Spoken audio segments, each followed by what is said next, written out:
And I'm back in HD, and we're gonna go over some songs. Hopefully I can start cranking out the videos now. We'll see what happens. I've been having to make money, so that's how that goes. See, if everybody would just donate to the website, then I could do this all the time.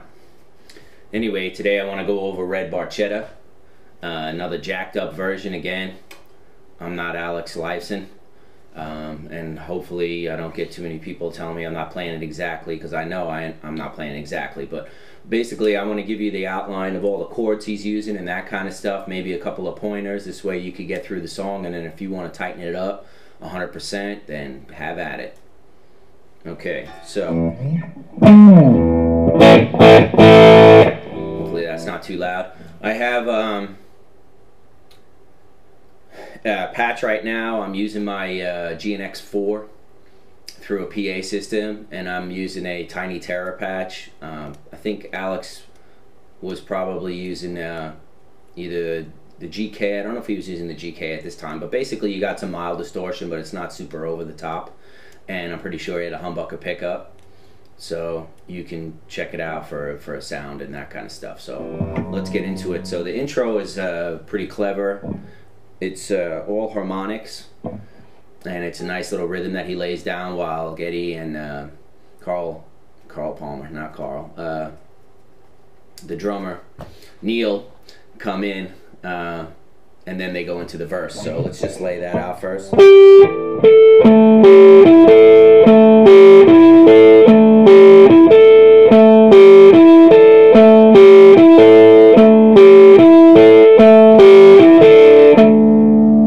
So I'm not sure how to count this. I kind of do it by memory, but I kind of think of it as that one kind of hangs out there, then you have two in a row, and then this one is kind of like an and, it's leading up to it, then you have three in a row. So the first time it's like one pause and then two in a row, and then the second time it's just three in a row. So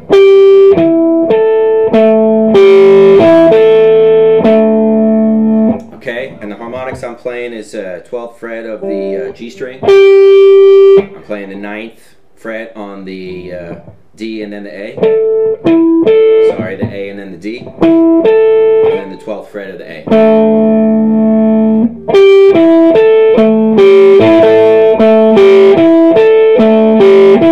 And if you're not familiar how to play harmonic, you have to put your finger over the fret, not in between the frets like you normally, like if I wanted to play this 9th fret, I would have it there, but right on top of that fret. So it's slightly above where you would fret the note, and you just have to play around with it. Your finger has to lightly touch the string at the same time that you pick it. So the easiest harmonics to get are on the 12th fret and the 7th fret. Did I say 9th fret? It's the 7th fret. So let's go to the next part.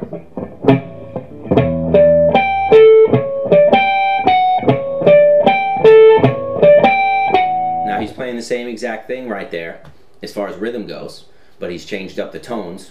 The first one, 4th fret of the A string, that's probably the hardest one to hit because it's not really a natural place, so you're going to have to find it and practice, of course. The next two are 5th fret of the D and the G string, followed by the 7th fret of the D string.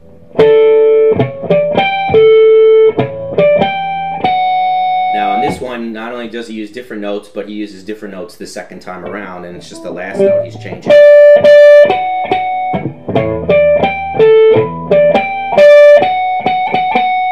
And that's the 7th fret of the B. Hopefully I'm not going too fast. I'll probably write this out for you. 4, 5th fret, 7th fret D, 4, 5th fret, 7th fret of the B. Okay? So as far as the amount of times, I think it's 4 and 4. I'm not really sure. That would be 1 when he goes through the whole thing.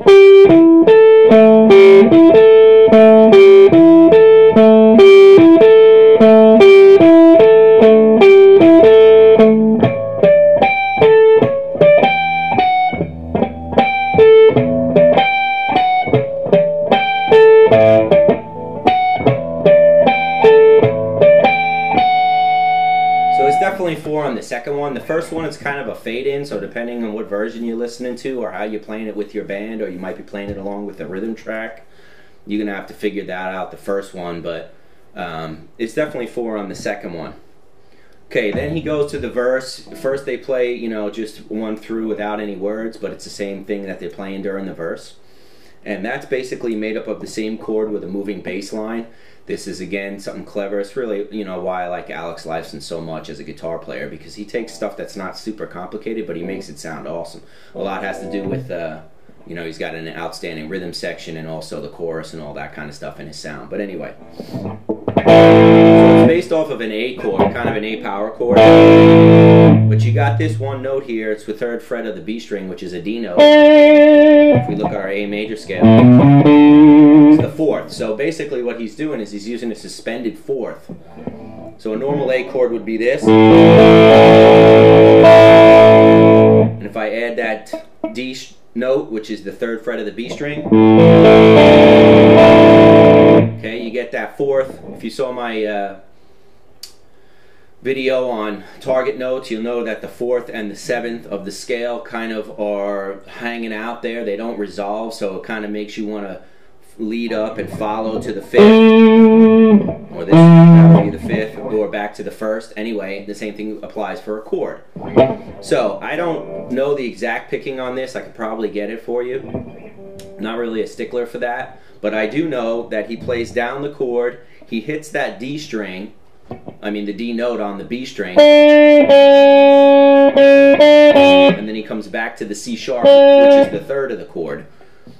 And then, so he's doing that each time, and then, like I said, first it's A with a bass note, and then he plays the arpeggiated pattern, then F sharp and the same arpeggiated pattern, and then G and the same arpeggiated pattern, and then he resolves it on a D. We'll show that after.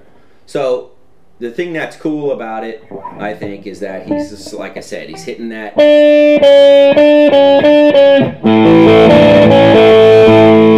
So that's basically how I play it, as it comes straight down the chord, starting on the A note. First, I have my finger on the 3rd fret, and then release it. Okay. It kind of does the whole thing twice.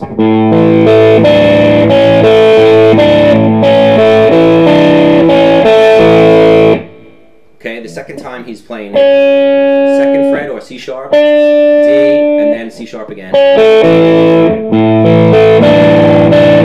Oops.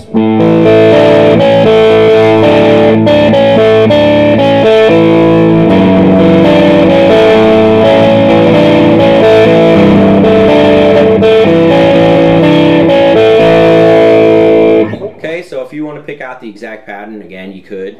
But basically, I'm coming down the chord, playing that 3rd fret, 2nd fret, 2nd fret, 3rd fret, 2nd fret.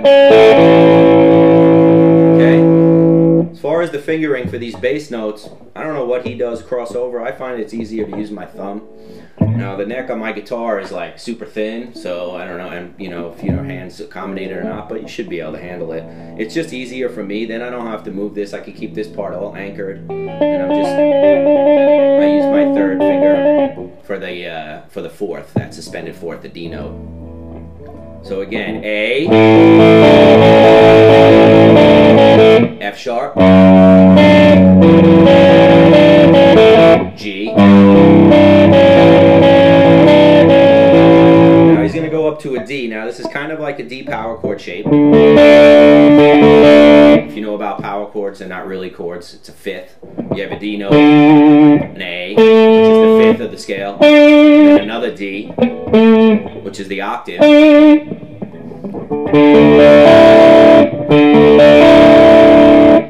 And I kind of picked this one out. Again, he's using some suspended things here. Here's another A there. So at that point, all we have is 2 notes. We have D, A, D, A.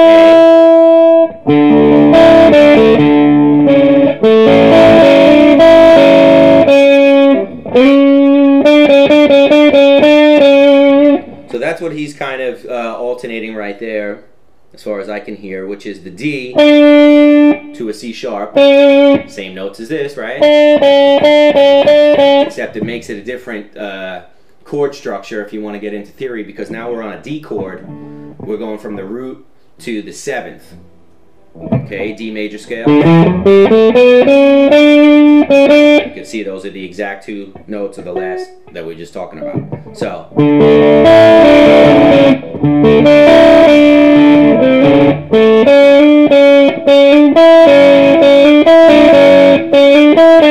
That's the lick that I hear in the chord. He's hammering, he switches his fingering from this power fingering to putting the middle finger down on that C sharp again. And then he's going to hammer it, catch the A note on the B string.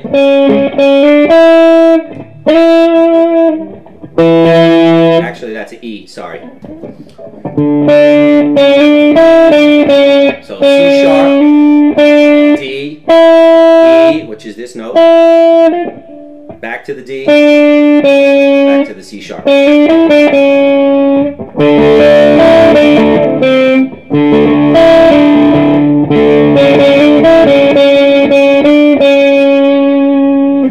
Again, I could probably get you the exact notes that he's playing, but I'm just trying to give you an idea. So let's just see it all together.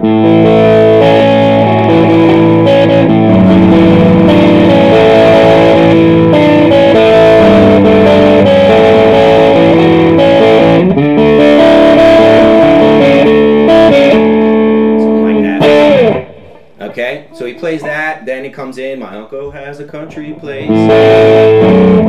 Okay, he does that twice. Then the second time, on the ending, he kind of goes down and then just kind of bangs the chord out because it's going to the next part.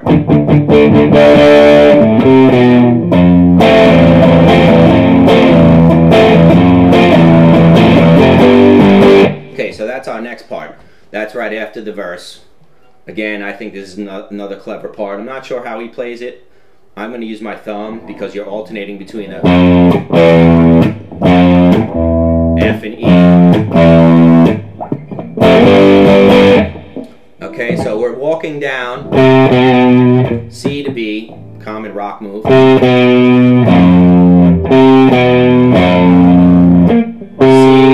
B on the A string, F on the low one. Pretty sure he plays it like this, but I have a hard time fretting the notes that way. So what I'm doing is I'm just holding an F chord. If you don't know your regular chords, you really should know them because a lot of stuff's built off of them. I have a cowboy chord video. Barring the 2 fingers across the B and the E string on the 1st fret, 2nd fret of the G, 3rd fret of the D, which is your F note. So that's the stab part. Okay, and then the A string's not used, and he's alternating between F and E. So, all together, kind of slow.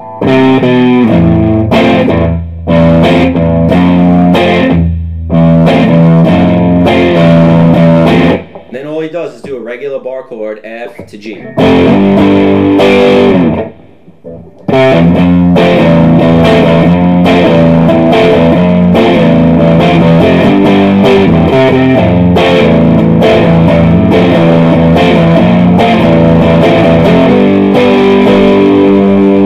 Okay, next part's real simple, but let me tell you what, if you don't isolate the particular notes that he's playing, then it could sound really nasty.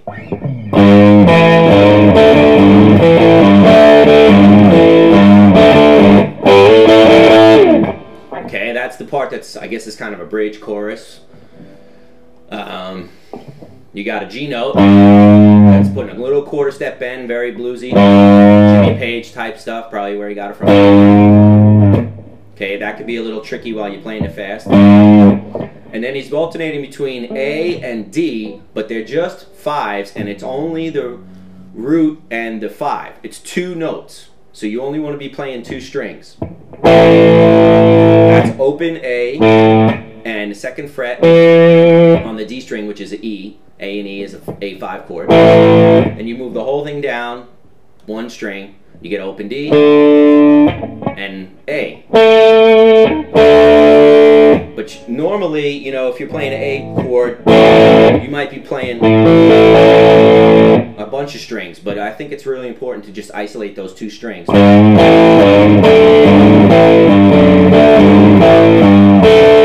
Okay, if I let everything ring,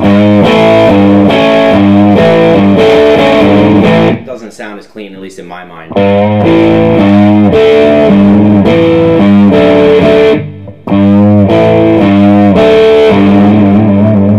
Okay. The other thing is he alternates between like one hit and two hits on the chords, on the A and the D. I like to just be able to do what I want. So I kind of mix it up. If you listen to the track, I'm sure there's certain times where he does. He's probably copying it or doing it with Getty. So something like that would be. There's two.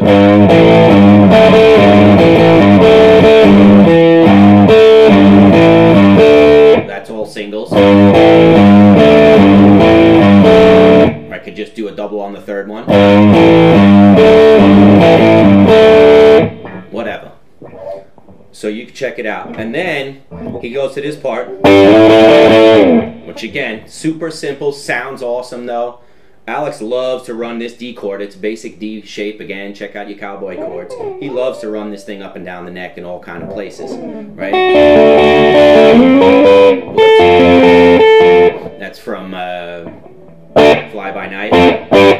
So you're gonna have the D shape on the 7th fret, which if you count up, D, 2 frets is E, 1 fret would be an F, and 2 more frets would be a G. Technically that's a G chord. Then we slide it up 2 frets to the 9th fret, which is an A chord. And then he does a hammer here. I'm putting my pinky down on the 10th fret of the high E, which is again a 4th, suspended 4th, right? Because if you know your D chord, that's a 4th right there. And if you pick your finger up, you get a suspended 2. So you could even think of it as, because it's G to A, right? And I could actually get my 4th here. Okay? But he plays it here. Now, one thing that I noticed when I was learning this song that's important is when you're transitioning from this part to, it's so important that you choke all the strings out. Otherwise, you're going to have stuff ringing. And this part is really like an ice pick in the forehead. It's like, bam, right? So you got to choke everything out so it's really 2 different parts. It's kind of hard when they're going fast though.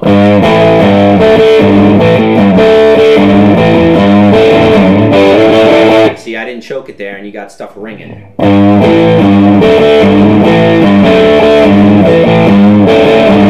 There's my choke. Silence those strings. Excellent. Let's move on to the next spot.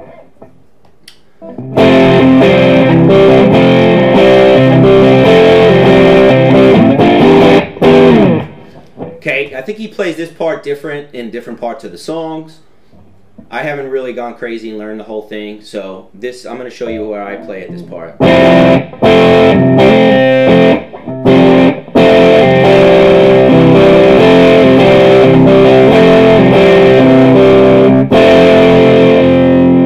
Okay, so this first chord is basically an F chord with this C in the bass. You might see those sometimes in books. It's called a slash chord. It would say F/C because the C's in the bass. Another way to play that, and this is how I play it in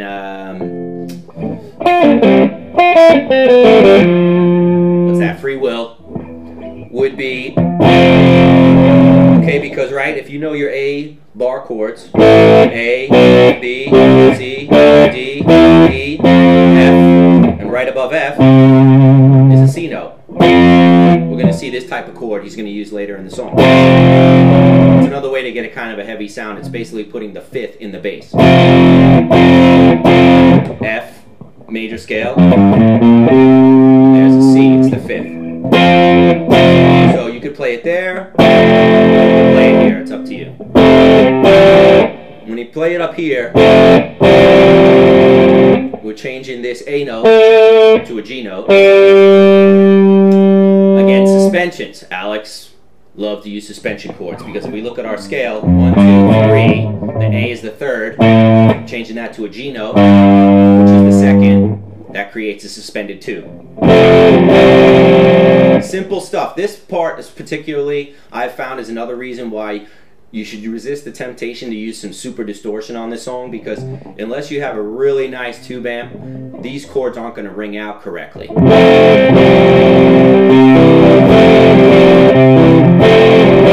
So after he plays the suspension, so he got F with the C in the bass, F suspended, C in the bass, and then he just plays a standard C chord, but he arpeggiates it.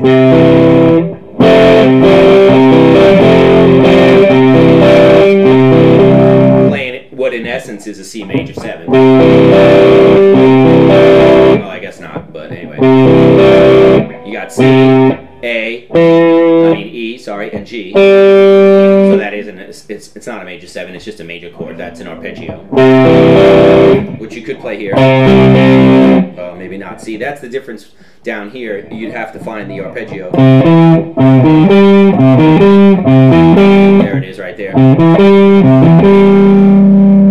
So anyway, if you're interested in some other fingerings, you know, like with everything else, just let me know and I'll see what I can get for you. So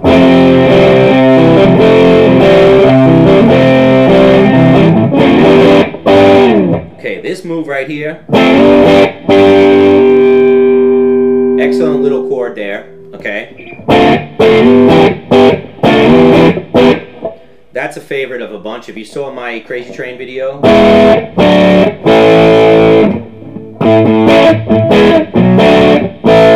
it's that same chord. And all that really is a C chord. Okay, it's these first two fingers of the C chord with you making your own bar. So for instance, if I took my C shape and I played it with these 3 fingers, and I move everything up one string, then I need to bar this. And that creates other chords. Most people are familiar with an A chord to a bar, or an E chord to a bar, but you can do that with C, A, D, G, E, and D. So anyway, I'll just give you the notes. I'm barring my first finger across the 5th fret, D, G, B, A, and then middle finger is on the 6th fret of the B, and my ring finger is on the 7th fret of the D, and he slides it up. So if I use this as reference for C, 2 frets to D, 2 frets to E, and then F sharp. So kind of the same as, I guess. Anyway.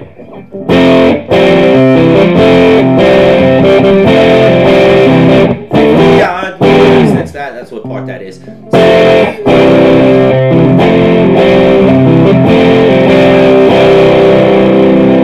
Okay, and that's what he does during the studio, because then he's going to come back to the harmonics for one time.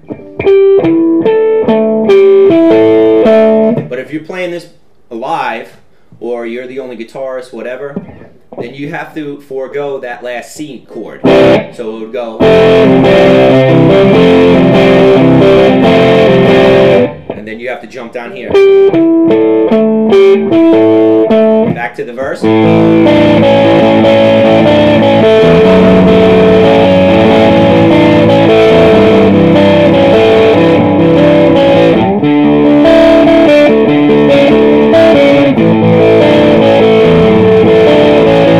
Same thing, and then we're going to get to that D again and pound it out, but instead of going to, Now we're going to the bridge. He does a bar if you have a tremolo bar. If not, you could probably do it with slides. He's basically trying, I think, to sound like he's shifting gears, because that's what the song's about. Red Barchetta, it's a Ferrari. So there's a couple things you can do, and it's kind of a little timing issue there. You really got to work it out. But I use the E note, 7th fret.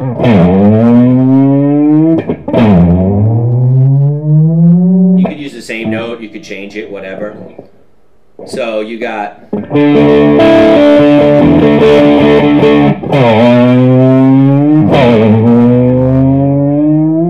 Okay, and then we're going to go to the bridge, which is very similar to that ice pick part. Almost the same chords. You got your G, 7th fret, D shape, but you're only playing the G, B, and the E strings. Then you got your A. Then you got this one. Okay? That's a D chord right there. But he's only playing the top 3 strings. I'm going to do a video on what I call cheetah chords, which are very cool alternates to do this kind of stuff, or also if you're playing in a band with more than one guitarist, you can bounce around. So you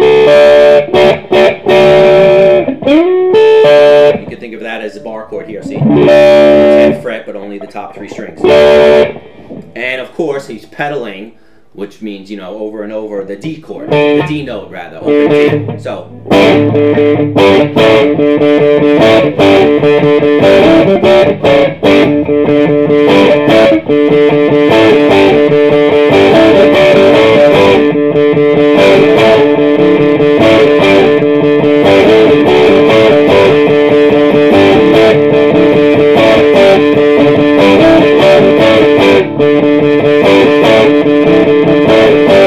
So the first part of it is kind of the same.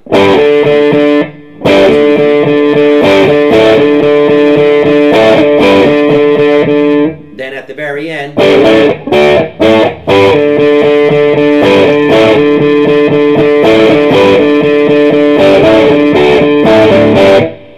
you can almost think of it as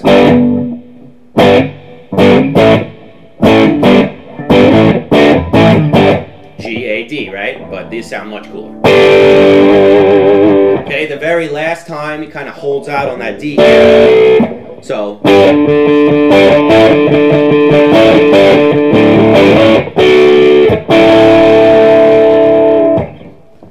Now we're going to go to the part that's right before the solo.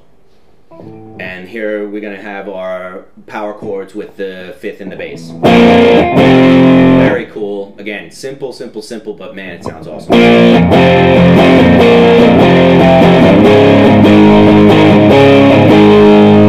So I'm playing a B flat and an F. But what I'm going to do is I'm going to fret this finger all the way across all the strings, so when I play my B flat, I'm catching the E string and putting the F in the bass. So here's without it, here's with it. Hear that difference? It's like brrr. And then all I got to do is take my 2 fingers and bun them up. Remember, these are power chords, so we don't want to play this B and the E strings. And just slide the whole thing up to the 4th fret. Play C sharp, G sharp, which is C sharp with G sharp in the bass.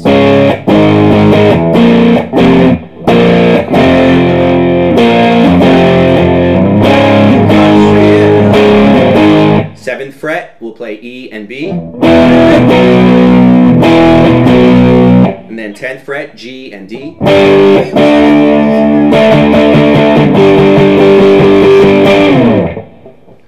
Not sure what he does right there, but I'm pretty sure he just pounds out that G. So.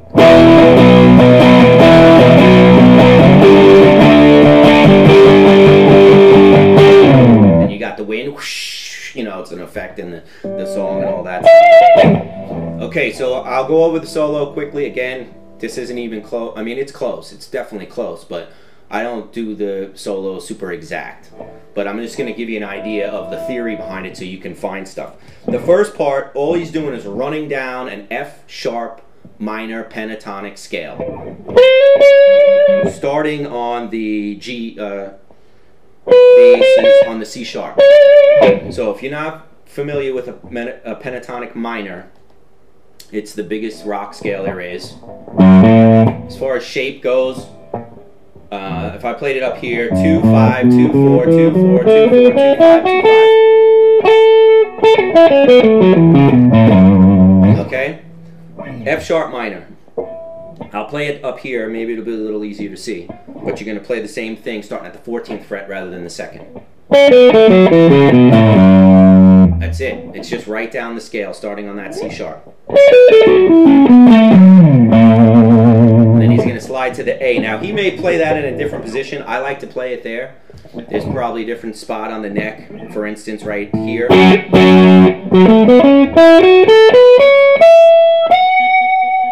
Okay, but that's where I'm comfortable playing it.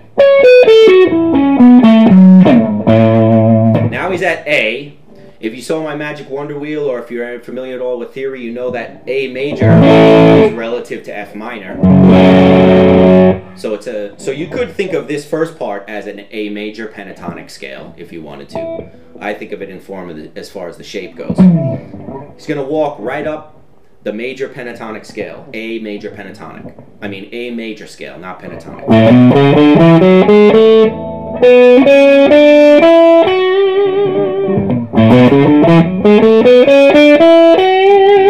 So you got 5, 7 on the E, 4, 5, 7 on the A, 4, 6, 7 on the D, 4, 6, 7 on the G, and 5, 7 on the B string. Now this part is the part I don't have the exactly down, and basically he's bending that 7th fret, and he's getting some pinch harmonics. If you don't know what that is, kind of choke up on the pick, hit the pick and the side of your thumb at the same time. You got to find it though, usually above your pickups.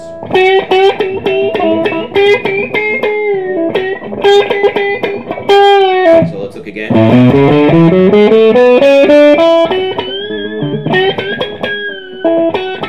And then he comes back down. That's an arpeggio. To the A note again. Then you got a couple of slides. This part is really cool. It's kind of like an offbeat rhythm there, hesitation. Whoops.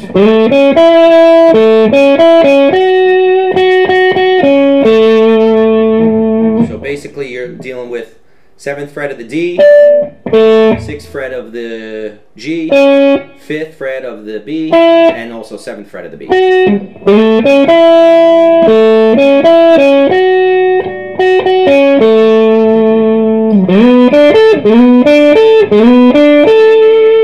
another arpeggio. I guess this is B, B, D, A, B, D, A. 9th fret of the D, 7th fret of the G, 10th fret of the B. If you recognize that, that's our D chord from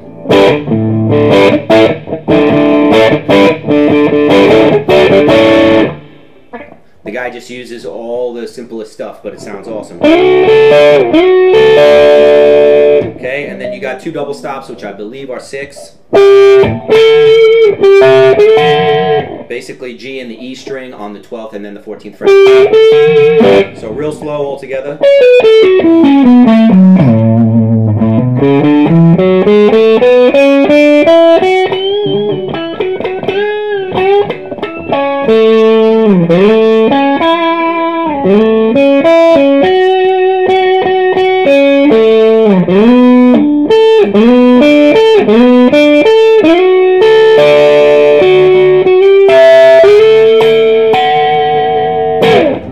Excellent, we're almost done.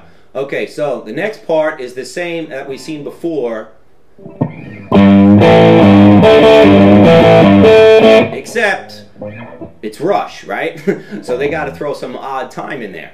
Now this could be all complicated. I had to personally, to tell you the truth, didn't even count it out. It kind of drives my brother crazy. He's a drummer. And I can count it out if I want to figure it out and stuff, but I guess I could just memorize what I got to do, and I break stuff into patterns.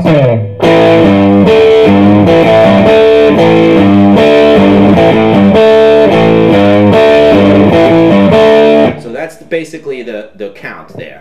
Now the first time we played it, we went to G to A. Okay, but we're not going to start on the G this time. That's the difference. We start on the A. That's the only difference. Is you eliminate. It's like if you had it, you know, as a movie or something, and you just clipped off that first part. So you're not going to start with the G. You're just going to start at the A. Everything else is the same. Right there, you want to go back to the G from the other part. Don't do it. Just go to the A.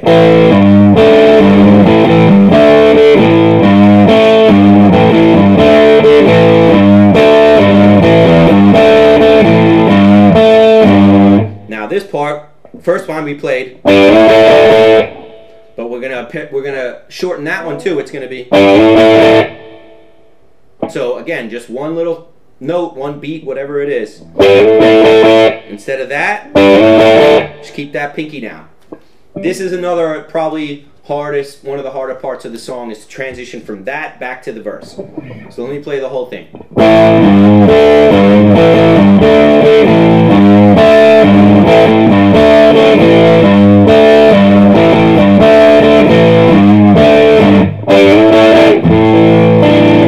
So you got to go right into that verse there.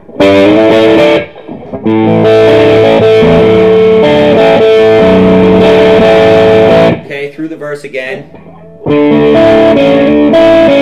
Just like in the beginning of the song, the second time you go to this D shape, you're going to go back to the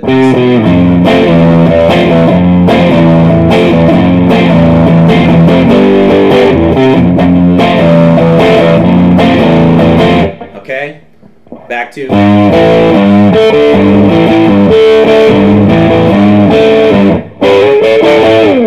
okay, then this one, F with C in the bass, suspended, arpeggio,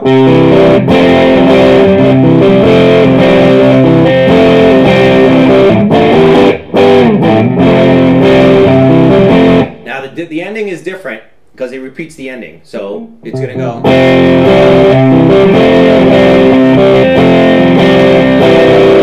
You got a drum fill there, and then again. Now, if you're two guitars or whatever, then you wouldn't play that. But again, if you're playing just by the only guitar, then you've got to not play that last C arpeggio and go to your harmonics.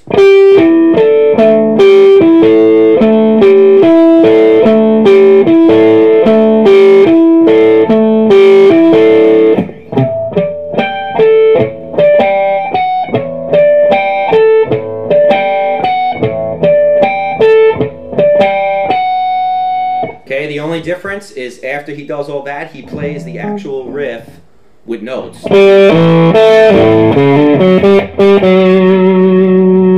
Okay, I'll tell you that one. So, open G,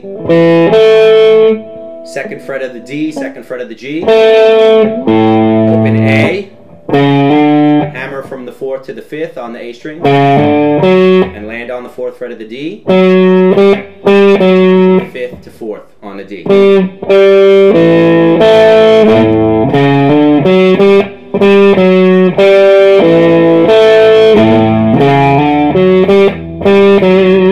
And of course the song fades out, but you can hit on an A, throw that 4th in there.